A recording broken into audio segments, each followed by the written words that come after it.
Good day, everyone. Well, as we see, the unemployment report came in pretty soft.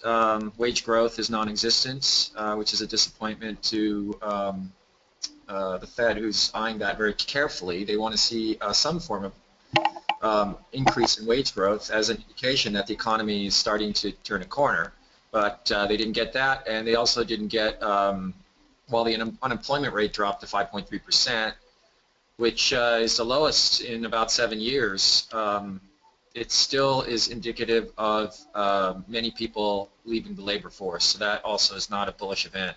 And so the market initially rallied on this news, but now there's jitters out of Greece again about whether the president's going to do a deal. I think he said that if there is a deal that he doesn't approve of, he's going to resign. And but then there's indication that if that deal does go through, if the deal does not go through, then there's indication that there is going to be some sort of settlement with the ECB. But this is all speculation. This is a very news-driven environment. So because tomorrow's the holiday and we've got 3 days between now and Monday, the markets could very well gap up or gap down depending on what happens in Greece over the next few days. So basically, if you're sitting on any positions, and mind you, many of these positions have broken down, as we did have told people repeatedly, take your profits when you have them, lock them in. This is a 10%er market where, if you get 10 to 15% in a position, that's great. There have been a few names where you potentially were up 30, 40, even 50% because they did no wrong on their way up, and so there was no need to take profits. Now let's, I did want to take a look at an example. The stock is CACC. This one we put on the list on the 23rd of June.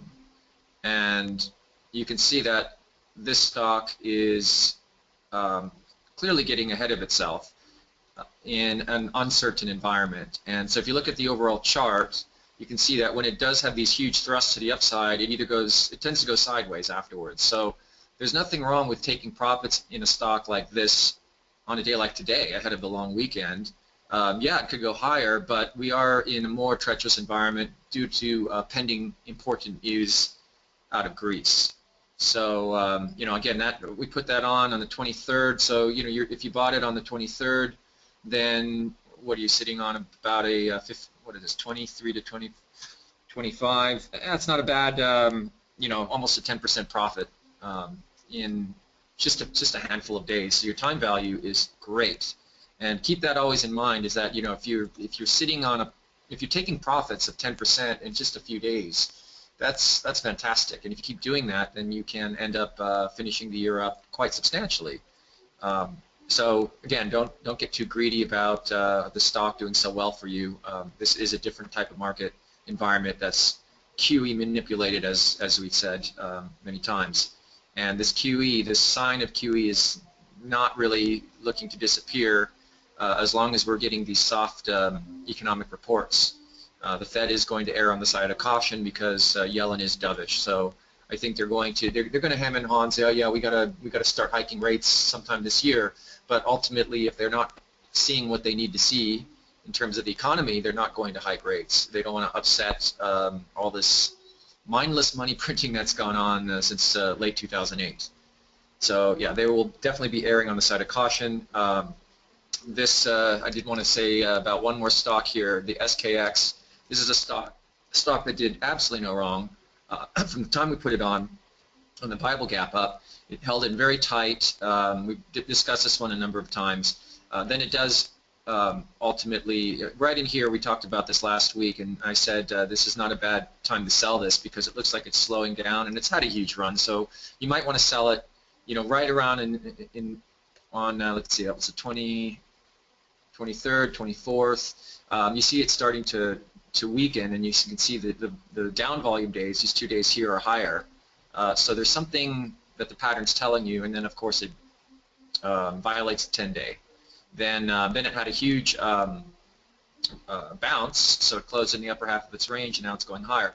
If you happen to not sell it, if you happen to have a piece of this left that you're trading around a core position, then as it goes to new highs here, you're doing okay. But again, I would be mindful of the environment we're in terms of the surprise that can happen outside of Greece, and we don't really know when that's going to happen. The markets could just be nervous if this decision is ultimately delayed, and that could create some pullbacks here. And with that, I'm going to turn it over to Gil. Okay, we got the usual Orwellian jobs report this morning, where we have unemployment down to 5.3%, which is, I believe, Dr. K, correct me if I'm wrong here, but that is full employment, isn't it? That considered a full employment rate, like 5.5, 5.3, somewhere in there. Yeah, anything under that level is considered full employment, but of course there's a lot of people dropping out, and there's also just the right. shadow statistic, which indicates that unemployment is far higher than what these numbers indicate. Right, and so the market interpreted it as positive initially at the open this morning, based on the premise that this will keep the Fed on hold. But to me, that's really no news at all, because we know the Fed's on hold. We know the economy sucks, and it has for a while, and all the statistics are just garbage, and so they really can't be paid attention to. And even when we look at, say, GDP, which is one number that the Fed cites frequently in terms of growth, with the growth that they're looking for in the economy, you got minus, what, 0.2% in the last quarter, I guess. And if you figure government thinks inflation is under 2%, and they account for GDP, or they account for inflation when calculating their GDP number, they're wildly overstating GDP because they're wildly understating inflation. And you have to keep in mind also that if we calculated inflation the way the government did before 1990, you'd be somewhere above 6%. And if they calculated inflation the way they did before 1980, you'd be over 10%. So it's all just BS, and Orwell is coming home to roost to some extent. In any case, the way I see this market right now is you've had a breakdown in the NASDAQ, so that's pretty much tostado, as we might say in the old country, which for me was East LA. But anyways, toasted, and you can see the breakdown through the 50-day. Now you get this sort of churning, rallying. You notice how the volume's declining the prior 2 days, but you actually are opening up. That's a little tick mark here, and then you close down. And so when that does that, I kind of treat my bar charts here like candlesticks, and then I show the open and the close on the tick marks on the price bar there. And so you can see it's churning. So in my view, you're just bouncing. You're going to roll back over. The S&P looks worse. And if you look at, you can think about the rally this week as being sort of promoted by the news, or the hope that there's going to be some sort of Greek settlement, which to me, either way, it doesn't really matter. To me, it doesn't change the reality that sovereign governments around the globe are all in debt above their eyeballs. In fact, correct me on this one too, Dr. K, if I'm wrong, but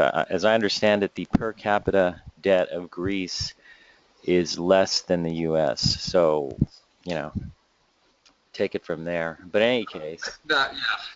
U.S. is the biggest, by far, the world's largest debtor nation. Right, but the difference is we can monetize our debt, whereas Greece can't, because they have the euro and we have what's still the global reserve currency. In any case, yeah, I can work myself up into a pretty good cynical frenzy if I want to, but I think it all comes down to watching what the stocks are doing. And so, the indexes look like garbage as far as I'm concerned. I think lower lows. Like I was saying, the news, you think the news is what influences it, the movement, but you can see there was a logical reason for a bounce starting on Monday, because the S&P came all the way down to the 200-day moving average. Now it's bounced off of it up into this level here, which you can see is representing some overhead resistance. So it wouldn't surprise me to see it roll back. And, all this really comes down to what you're doing on a more granular level, which is what's going on with the stock. So, for example, let me blow these up a little bit.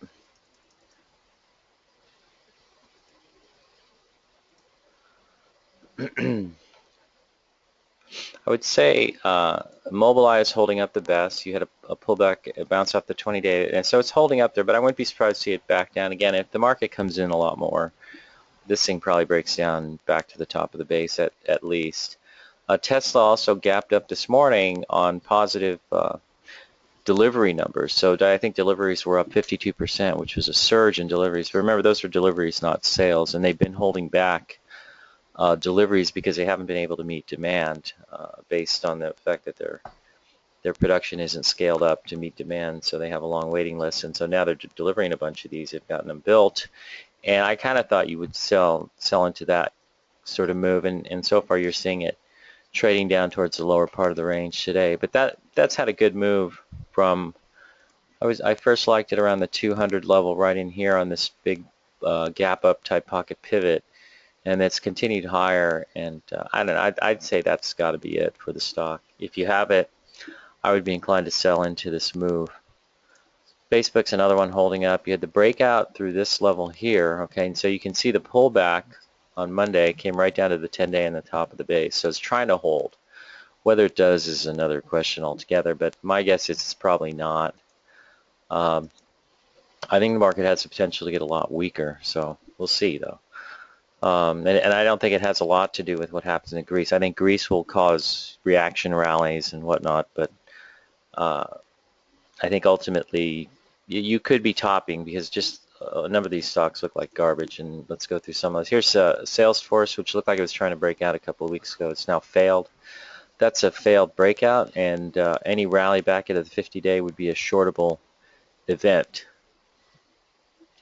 Fortinet got clocked once on a downgrade, and now it looks like it's heading for the 50-day moving average.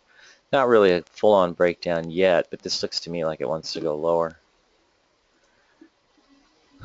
SolarEdge, it was running in a ascending flag here, but now you can see it's broken. If you draw a line along the lows here, it's now broken below that ascending line where it found support, and now it's rallied back up into that line, and it's probably headed lower. Twitter, the pain in the butt about trying to short Twitter is that it's subject to these rumors of buyouts from time to time, and of course that gets it going like it did on Tuesday, and that turned out to be a shortable event. You could have hit it yesterday, and now it's coming down, making a lower low today versus yesterday, and basically in a bear flag. I keep thinking, however, that it needs to rally to form a right shoulder, because you can see you sort of have a head and shoulders here, sort of a two-headed head and shoulders, if you look at that, a hydra and shoulders you might call it. But notice how the 10-week line on the weekly chart has come down to meet the stock, and so it actually earlier this week found resistance at the 10-week line on the weekly chart, and this looked like it was popping above the 20-day, and so it could have been shorted. If you saw that, you would have had a reason to be short and use that at 36.49 as a tight stop, the 10-week line. So you kind of have to be alert to some of these, and you have to be watching both weekly and daily charts. And I have to say, overall, I'm seeing more of this sort of action among stocks. Here's Zebra starting to break down, probably heading for the 50-day. Undercut this low, hit the 50-day. See what it looks like at that point. But it's kind of up there. It hasn't had a huge run. It's coming out of this big base here. So it may hold the 10-week line and try and build a base. So maybe one to keep an eye on. I've been watching this one because this broke out recently, web.com, but I'm not so sure. It's got a lot of downside volume. It's trying to come up the right side. Cyber, of course, is a short now. And it was a short yesterday, rallied into the 50-day moving average right here after the complete breakdown from the breakout. So, if you're somebody who follows IBD and buys breakouts, you are probably the person responsible for that big sucking sound I hear every time I see a breakout, and IBD tells everybody, oh, it's gone through the buy point of whatever, and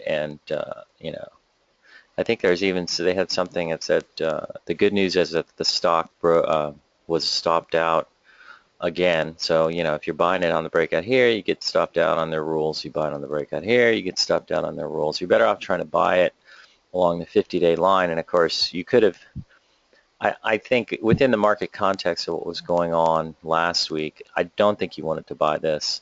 But you could have, and if it didn't hold, you could have just bailed out very quickly. But once that breaks down like that, now you're setting up as a late-stage failed base situation. And in this case, the rallies into the 50-day become shortable. So this thing was a short yesterday. If you were watching it, you could have jumped on it. Let's see. Look at this. Paycom was looking good, and that's completely broken down, and it's trading below the 50-day.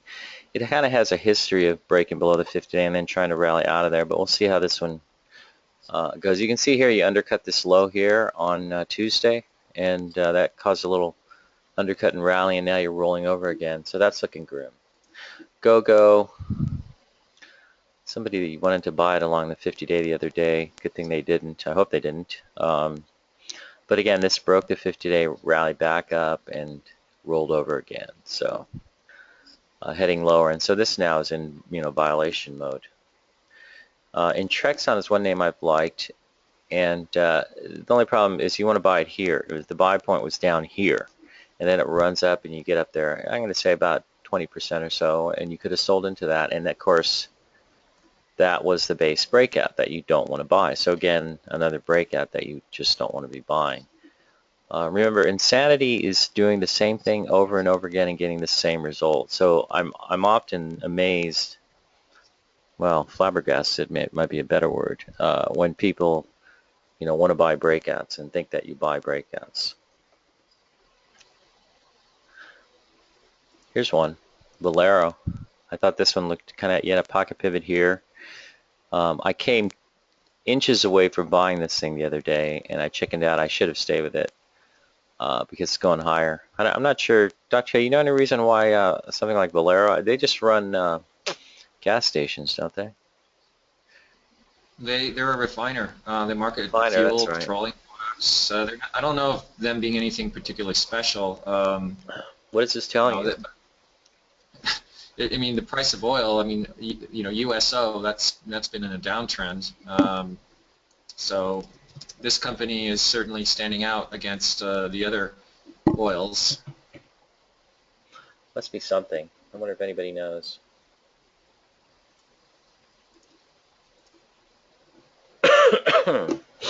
Okay, let's see. Jose is not doing so well. He's just trying to bounce off the 50-day. A lot of stocks do look like this, where they hit the 50-day and now they're kind of feebly bouncing off the line.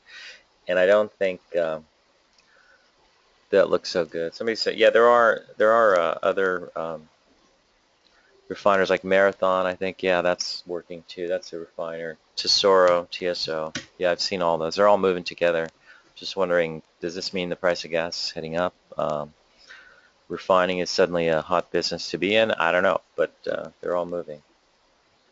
So oil prices down, get better margins on refined products. So okay, so whether that starts a major move in oil refiners is another issue altogether, I think. Anyways, getting back to Cuervo, you can see that's broken down, but it's come down on top of this structure here. I don't know if it's going to hold. I wouldn't want to be long it or trying to buy it here. GoPro, I think, is dead for now. Probably was a sell coming into the 200-day. I found it interesting that a lot of people emailing me wanting to buy the stock along the 200-day moving average and trying to look for any reason, because you see a voodoo pullback here. You can see that right here. The only problem is, again, whenever I teach people something, some new concept, I very quickly get confirmation of this idea that I've always had, that a little knowledge is a dangerous thing, and people tend to be very lazy in terms of engaging their brain in the markets, because voodoo pullbacks are best used as a stock is in the earlier phase of its move. Once it's when it's not obvious. Once it is obvious, you're pretty extended here, so to think that you're going to get a little voodoo pullback and launch higher, maybe, but the odds are probably not. And if you bought it down here and you're up 20%, 25%, you should be selling and taking profits. I had somebody asking me about,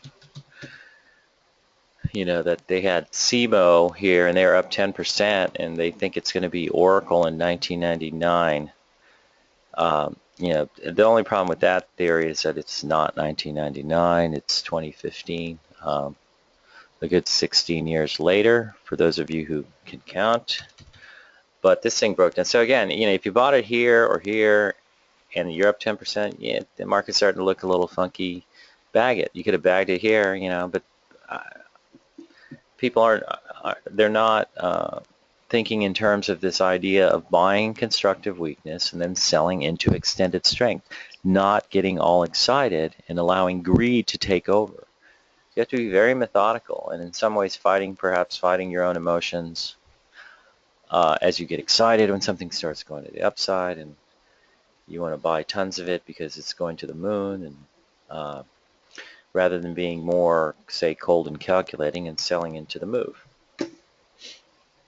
Somebody says, Gil, you sound down today. I'm trying to be quiet because around my office here at home, a lot of people are still sleeping. So, yes, I'm down today. You can do a psychological analysis. That's like Dr. K. I remember somebody actually texting me that they were worried about you being down or something, or sounding like you're down. However we sound on these webinars is however we sound. Trying to extrapolate it into something deeper, it just kind of shows your tendency towards being like overly presumptuous. So don't worry about it. I'm doing fine. So no, I have head cancer. Let's see.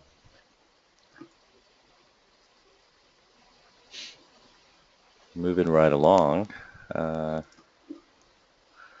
Under Armour. But actually, I want to make a quick comment. It's like when someone lets one piece of information about a stock guide their trading instead of getting a more full picture and doing the proper homework. That could be technical analysis. That could be having a bias for a certain type of technical pattern and then discounting the bigger picture of the context in which they're trading. So it's interesting that that psychology of taking one aspect of a person and trying to make a conclusion is indicative. I would tell the person who said that to also note of that in their trading diary and see if that spills over into their trading analysis. Yeah. We have a lot of house guests in the summertime, so you'll just have to live with me being quiet. I know it probably disturbs you because you're used to hearing me being raucous and loud, but not today. Maybe next week. Where was I? Baba, oh, what a dog. See, I mean, this is what kind of bothers me here. Stock, now this is something to be concerned about, okay? Stock's, looks very strong, trying to turn big volume turn here on the weekly, and then it just flakes out. And I think a lot of that's probably due to what's going on in China, where you're continuing to see things break down, and just getting slaughtered in both the Shanghai and the Shenzhen index is getting slaughtered there. I talked about data, I believe. Yeah, this looks like it's heading for the 50-day. Remember, last week I was shorting it up around 121, and that actually worked out. Covered it as it came down. I should have put it out yesterday, but I'm working on some other things, which I'll get to.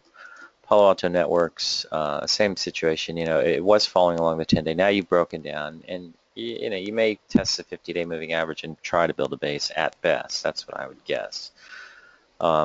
GoDaddy, great reason why you take profits. I mean, I thought this stock was viable here. I know you get a pocket pivot here, which you could have, if you bought down here, I think you could add on that and then see if you get a launch from there and then sell into that, because from here to here is a good 10% move plus, and you should be selling. I mean, if you got this move and bought some in here and you were still owning it in here, if you didn't sell it up in here, you allowed greed to take over and you did not think about this in a methodical manner, which is simply to sell, and you got a big profit, take the damn thing, 20% plus, just take it. Dr. K, here's a question for you, Dr. K. Are you ready? Yeah. As always, okay.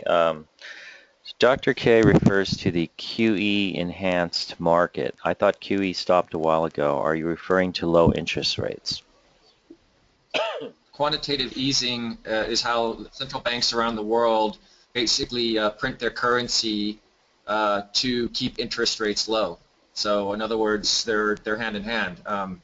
Quantitative easing has become kind of a generalized term, so it comes in many different shapes and flavors, but the main emphasis behind QE is to keep interest rates as low as possible. And as we know, China lowered their rates again, and the Fed has talked about raising rates, but I don't think that's going to be a truth until the economy really turns a corner, and we're not seeing sufficient evidence of that. So it's a QE-driven market that started in late 2008 after the crisis. The Fed stepped in and started printing money en masse to reduce interest rates and propel the markets higher, and that's exactly what's happened since 2009 around the world. The U.S. is the tallest standing midget, so they have the largest, I guess, printing ability of any nation, but we know other countries, other central banks like the ECB and Bank of Japan and Bank of England are all printing as we speak.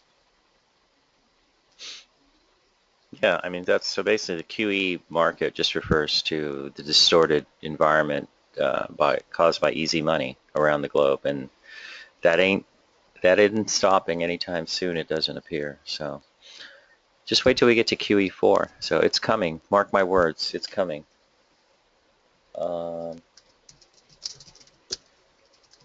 Somebody's saying, this is interesting, I have proof of QE on a recent tour of the Denver Mint. Oh, that sounds like fun. I learned they recently moved for 4 10-hour shifts. They are now working 24/7. So, yeah, I also noticed, and this is probably a sign of the times in terms of inflation, which of course the Fed says is low. When I go to the ATM now, they're giving me 50s. So, for example, if I take out $300, they'll give me 5 20s and 4 50s. So they give me more in 50s. So, and here's the other funny thing is in the old days, you'd go to a store, and the old days being maybe, what, 10, 15 years ago, and you might see a sign, you know, cannot break bills or cannot give change for bills larger than 20s. So now, guess what? You go and they take 50s. That seems to be the new 20. 50 is the new 20, I guess.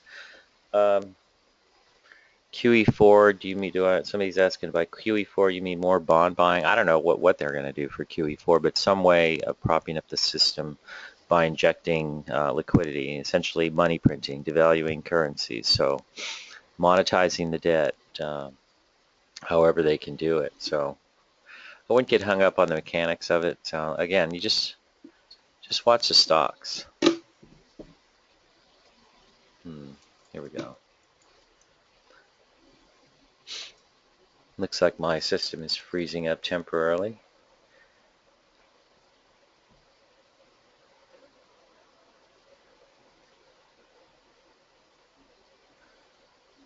Do you hear me, Dr. K? Yeah, you're coming in fine. Okay. Yeah, just for some reason, I'm not sure what the problem is, but eSignal will freeze up every once in a while on this. And what I've noticed is any computer connected to this Cat5, so it might be something with the Cat5 like I was saying earlier. Anyways, we're up and running again. We can look at VDSI. Here's another one, nice breakout. I guess you would call this a sort of cup with handle breakout here. You know, I don't know if you're dumb enough to call this your buy point here. Hope not. But, you know, you run up, good, how far is that? 20, that's about 20% or so, a little more than that, and then boom, right back. So there you go, another example. Some of these biotechs, there's still some of them have been going nuts lately, but it all seems to be news related. I know Juno is, if someone was getting excited about Juno the other day, but really all it's done is rally back up to the, say, the midpoint of this cup formation. GW Pharmaceuticals has been acting well, but it's breaking down too. Biogen trying to make a turn here on this pocket pivot up to the 50-day, but it's sort of stumbling, and it could still be a head and shoulders, so I'm open to that possibility. Maybe not unlike Celgene, which has a similar formation, but it's trying to come up and off. I don't know. This rally, I'd watch this. Maybe this becomes shortable. I don't know. Let's see. Zia is hanging in there, holding the 20-day. It's sort of trying to build a cup with handle. So, yeah, it's a small speculative biotech. Retrofin. This is a medical company with actual earnings, and it's having some trouble holding the 20-day. Wouldn't be surprised. If I bought the buyable gap up here, I'd be taking this profit, and that's about, I don't know, 15%, a little more than that. But I wouldn't be surprised to see it test the 50-day and a pullback. AMAG Pharmaceuticals is holding up, but if I own this, I'd probably sell this bounce. You bounce out the 50-day hard, you rally up to the 10-day, running out of gas. I think I would take it, take the money, and run. Apple. So I'm just going through my list here. I'm not to the short list yet, although Apple could be considered a short. You can see the breakdown. Again, here you have the stock that it broke the 50-day. It was living below it for a while, and then this one little opportunistic rally that you could have shorted into. Stock comes down, and now you're rallying, trying to rally back into the 10-day, and I think that becomes a short sale point. I actually shorted the stock this morning around when it was up briefly. That looks pretty grim, like it wants to go lower, you know. Amazon hanging in a base, so not much going on there. Baidu, I thought, was could have been shorted on this rally here on Tuesday up to the 50-day moving average. This is we talked about this before. It's an overall head and shoulders. So, yeah, rallies in this thing can be seen as shortable. Here now you're down 1, 2, 3, 4, 5, 6, 7 days off of this high here. So it's sort of down and dirty. It's undercut this low, but it did that yesterday and tried to rally. So maybe it's heading for this low. But it looks pretty grim. I think Google's a short on this rally. Here you go. The thing about Google, though, it hasn't had a big move. We're getting hit pretty good now. Market's coming down. Well, I'm not going to say getting hit that brutally, but considering that we started up, this is Google's pattern. So it's sort of just a late stage base that has gone nowhere and starting to break down. So I look at this rally here as shortable, using the 200-day at 548.21 as a stop. And looks to me like it wants to head lower. I'd be looking for, say, this low here, which is about 529, as maybe a downside target. Scalp some points there on the downside. Let's see.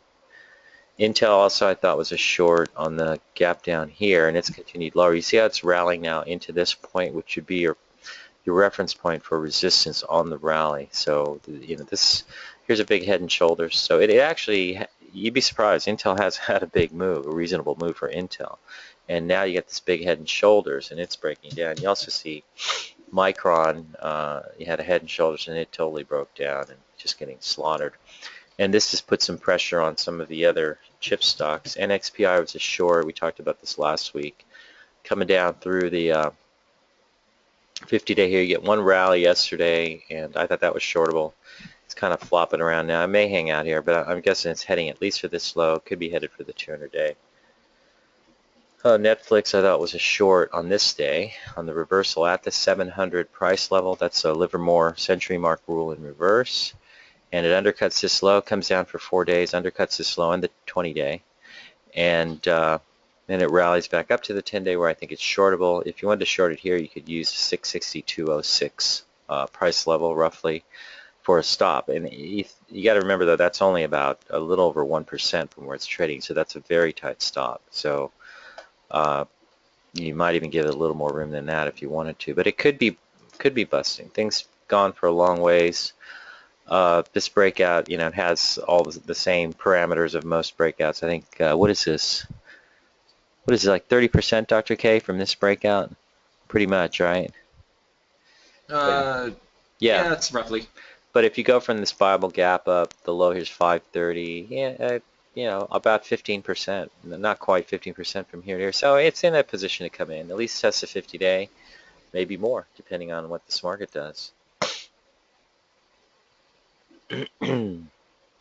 But you can see that you're seeing a lot of breakdowns. Here's Priceline, made a cup, tried to break out, failed on the gap down. So now this has failed, okay? So now what you're looking at, you're flopping around the 50-day for a period of time. Now it starts to break down. The 10 and the 20-day cross below the 50. So now you start getting into an area where if you got rallies into the 50-day, you can short it. So remember that Priceline is a big, slow stock. So this is one way you can handle it, is wait for the 10 and the 20 to come down and cross below the 50. If it's still hanging around there, you might be able to hit it on a rally up to the 50-day. You could have hit it yesterday on this rally, actually up to the black 65-day exponential moving average. So you'll see that a lot. Rallies that fall short of the 50-day will hit the 65-day exponential. So we know that.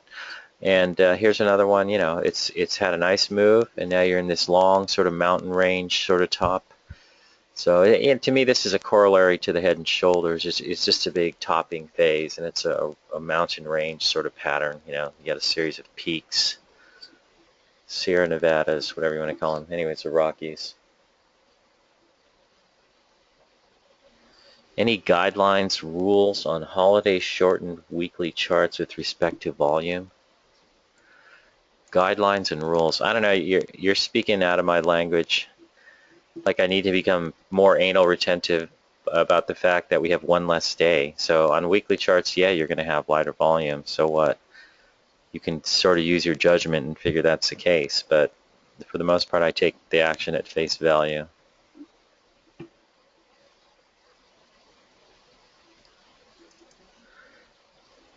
LinkedIn. I'm actually short this one in here. I actually hit it at the 50-day here, covered on this move on Monday, and now hitting it back up here using the high of this day, which is 211.04, I think. What was it, right? 211.04 as a stop, which is only about 1.5% away. Today it got up above 208. I think 208, 209, I'm going to short it and see if it rolls back in. But you can see here you're getting into a head and shoulders formation here, and you're starting to form the right side of the right shoulder. So this is also forming, okay? We can look at this big structure here as a big pod with handle, so a punch bowl of death, because you have a nice breakdown and then a pretty rapid run up to this point off the lows. And that's really what you're looking for, an unsustainable upside run up. So you get this choppy action, you break out to a marginal new high here, and now you're rolling back over. So you see the right side of the pod has now turned into a fractal pattern. So you would consider this head and shoulders to be a fractal sort of head and shoulders within an overall pod formation. So, you know, it's a topping formation, and I think the stock is eventually headed lower. Whether I get a big break below 200 down to, say, these lows just above 190 before earnings come out, I think next month, I believe. I'll have to check that. We'll see. But, you know, it looks, to me, I can see an overall topping formation here. Where precisely you shorted is another issue. Let's see. Save, this is an airline. This looks like it's headed lower. I thought the other day any of these airlines could have been shorted. You had some rallies, I think, back up into like the 10-day here. Delta, same thing. Could have been shorted on this rally. And I think we were talking about these last week and the week before. But they all look shortable, so, and have been. But they're a little, you know, they're kind of down in their pattern, so I'm not really sure I'd want to short them. I'd rather come after fresher meat. Let's see.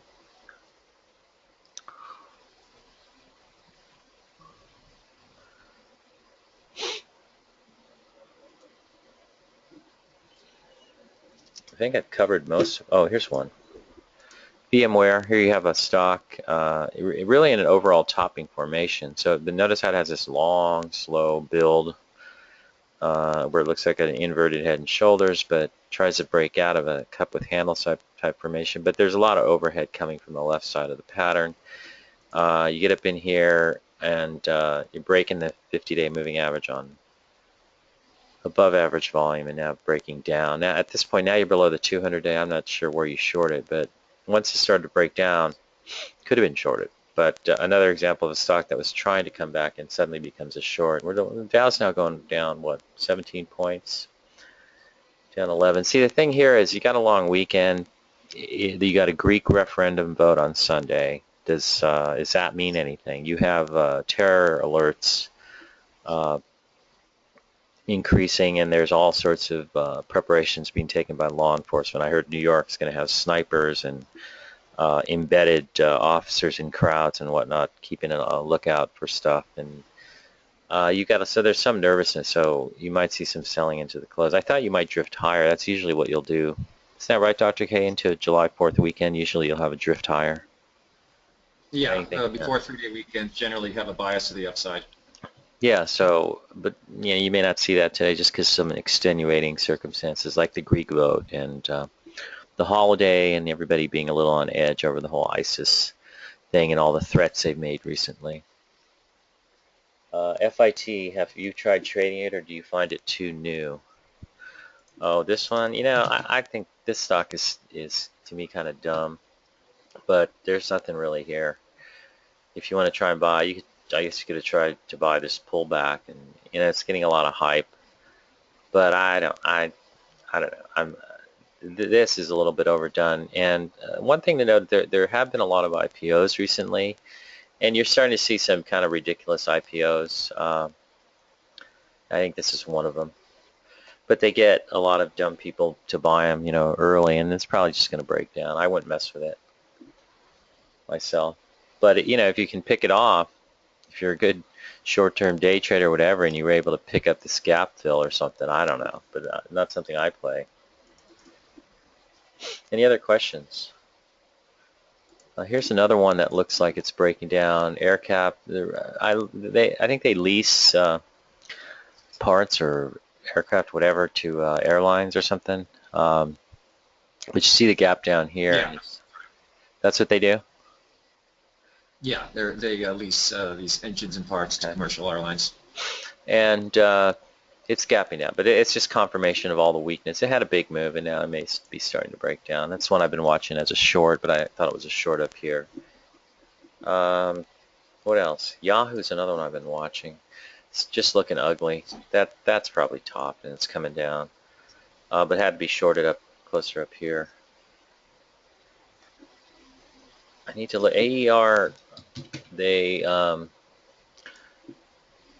leases aircraft and aircraft engines and parts to commercial airlines and cargo operators. So yeah, we had it.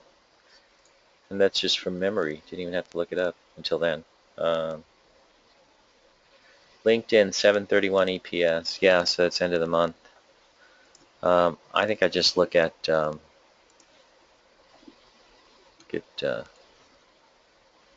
my HCSI here. Don't need a filter here.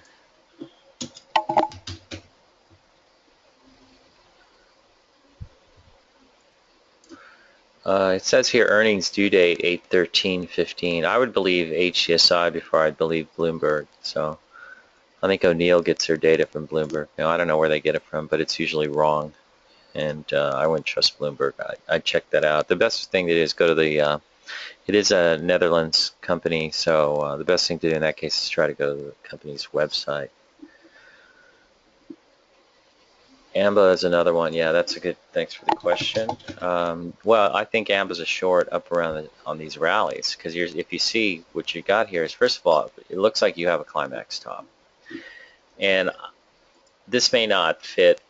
Dr. I don't know, you had talked about a study you did that, and this wasn't a climax top about 3 weeks ago, but it has turned into one now, it looks like, at least some sort of top. Well, what I said was that my strict definition of climax top involves stocks that have gone far longer, far higher.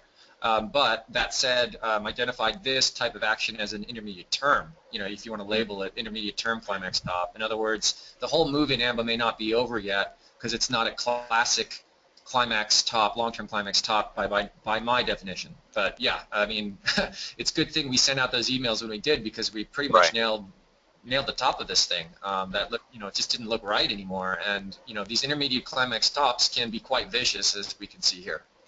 Right, and I think there's also a possibility that it is a final top for the stock, at least for this cycle.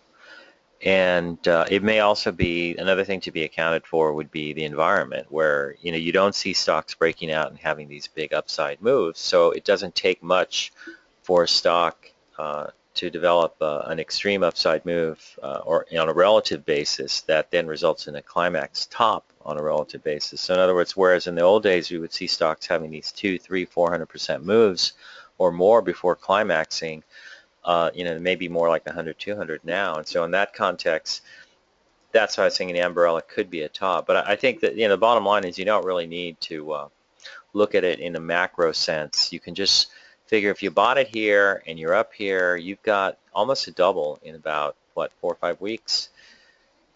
You got to be taking it somewhere in there. And if you had anywhere, once it got above 100, you're doing fine because you've captured most of the move, and now the stock is coming in. And it looks like a short, but you better to hit it closer to 105. So I tried to get it yesterday, but I can't borrow it, so which always figures. The best shorts are the ones I can't borrow. It's just a rule of thumb here. So Dr. K, does the Shenzhen market meet your rule of a climax top? The quick answer to that is markets don't have climax tops, stocks do. So your answer, Dr. K? Yeah, I mean, I don't, we're getting really bogged down in labels, and I really, we've said again and again, why are you getting bogged down in labels? Who cares what I call it? I call it a traditional climax top, but it doesn't matter because, as we can see with AMBA, Right. it was very obvious that it was going to have a substantial sort of, or it was going to end its run in the interim. And Right. these things can be pretty vicious to the downside. Now, you can also assign labels to markets. Like we've seen climax tops in some markets at times, but I wouldn't get caught up in the labels because you have to use context and a lot of different things going on to identify markets are more difficult to identify climax tops, I would say, because they Right. often don't just have this straight up move that's so clean like you can get in individual stocks or in individual say commodity-based ETFs like we saw in SLV in 2011. I mean, that was candy from a baby. We went on news, to say that this is done, and we did very well in that stock, or that ETF rather, because of its very clear action. But when it comes to major averages, I would say that the action of the stocks is a far better barometer of the health of that index. Just like in March of 2000, there was clearly something wrong in the health of the markets when the major names started to break down as they did. Right. And on top of that, I would say if you have even a modicum of ability to read a chart and use a little common sense, you can simply look at the weekly chart of the FXI and you can see that there's no way you could define this as a climax top, even if it was a stock, because you have a breakout through the range here, and then it just runs up on the breakout, and now it's come all the way back to the top of the breakout. So, you could answer your own question if you simply looked at a chart and used a little common sense. So, and even if you said, well, this is a climax top, yes, it is, and stamp a big climax top label on it, what does that mean? Does it mean that you just willy-nilly and mindlessly start shorting it? No, it's a lot deeper than that. So, anyways, somebody says if I'm being quiet today, I could still quietly rant. So I just want you to know I'm doing my best. Um, FXI represents China large cap, so you can use it as a proxy. So,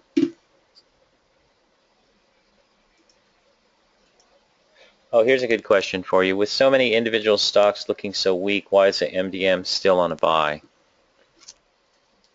Well, it's let's just say that it's based. MDM is not um, influenced by news-driven events or what's to come. So, you could say, well, with this uncertainty and what if Greece, it's created problems.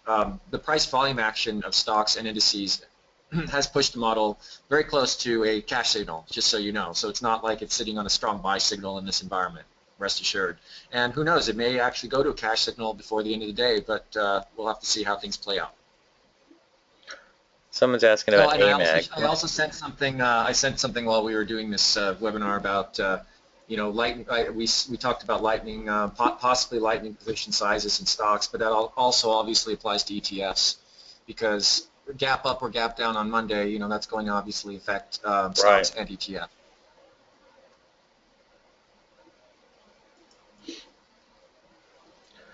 Someone's asking about AMAG, but we already talked about it. So, uh, you bounce off the 50-day, you're wedging back up into the 10-day. So,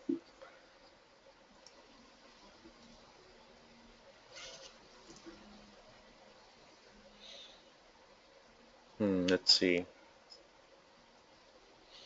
I don't really have anything else here. I mean, I see what I'm coming after on the short side and some rallies, but it's not conclusive to me in terms of today's action, what I want to do, or if I want to hold anything over the weekend. Don't really have to. If we're really starting a bear market, it's not going to happen in one day.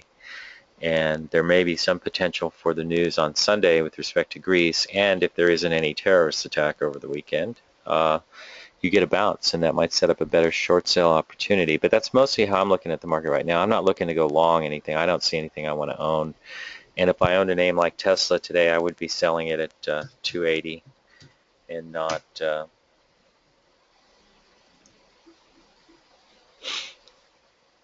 trying to be a pig here. So, and my approach to the market, I don't use MDM at all. So whatever signal is on is kind of irrelevant to me. It's like with IBD being market under pressure, market in confirmed uptrend, market on vacation, market out to lunch. It's all kind of meaningless to me. You just have to watch the stocks because I think index-wise things are just too choppy to really make any sense of, and I think that's pretty obvious on this chart of the NASDAQ. So anyways, get some ideas in terms of shorts and where you might short them on rallies. Whether you think you're going to make any money on the short side, I'm actually making a tiny bit this morning on the short side, but I may just cover everything and go away and go get ready for my Saturday barbecue. Let's see. Oh, someone likes my humor there. Yeah, I mean, again, like Dr. K was saying, trying to apply labels, to the market just doesn't work. And yeah, there was a time when it did, but my general view of the markets is that you're no longer in this post-World War II secular bull market that was driven by what was really a very large demographic movement by baby boomers moving money into reaching their prime investing years, say in the 90s. So baby boomers were born in the 50s and the early 60s and late 40s, I guess, as well. But if you think about going into the 90s, they're starting to reach 40, 50, their prime investing years. So you had a huge demographic move of money into the markets, and you're not seeing that today. The millennials, or whatever you call them, the kids today,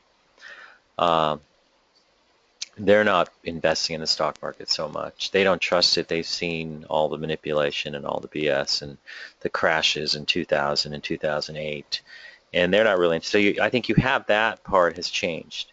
And so the post-World War II movement of money, a general trend of money into equities, is over. And I think that changes the whole ball game, and now you're in a different kind of market. And again, I don't think also that you can rely on saying, well, the market's not normal right now, because let's think about this. In 1999, the market, Dr. K, what did the market do in 99? Did the NASDAQ double in 1 year? Well, I don't think it doubled, but it was a normal environment. But you could label abnormal to lots of these environments. I mean, Right. from 82 to 2000, that was a huge bull market, and that was very abnormal Right. in the context of market history. Right. And So then after there is no that, you had normal. a It's massive like, bear market of, the Nasdaq losing more than 3/4 of its value. That was obviously a very abnormal time. And then yeah, we had these very flat markets from 2004 to 2007, is which that were not normal? normal either. And post 2008, it's a QE environment, so that's not normal either. Right. So the market's I think never normal. It's never normal. So you have to figure out what's going on. And it's pretty clear in this market, if you're trying to play the market on an index basis, you're having troubles for the simple reason that it's just a sideways chop and slop. If you're playing individual stocks for big upside moves and thinking that a SIMO is Oracle from 1999, then guess what? You're going to get chopped up and lose money because you're not taking profits into extended upside moves. And you're thinking you're going to buy stocks like it's 1999 and we're all going to party on that basis. You have to understand that the market gives you these moves in stocks, and that's what you work with, and that's what you have to work with. End of story. And that's what's going on today on July 2nd, 2015. Another period where the market is not normal. Anyways, that's all I've got. Dr. K? I think we're good. All right. Thanks for showing up, everybody. Good luck. We'll see what happens next week. It should be interesting, and we'll talk to you then. Ciao. So long.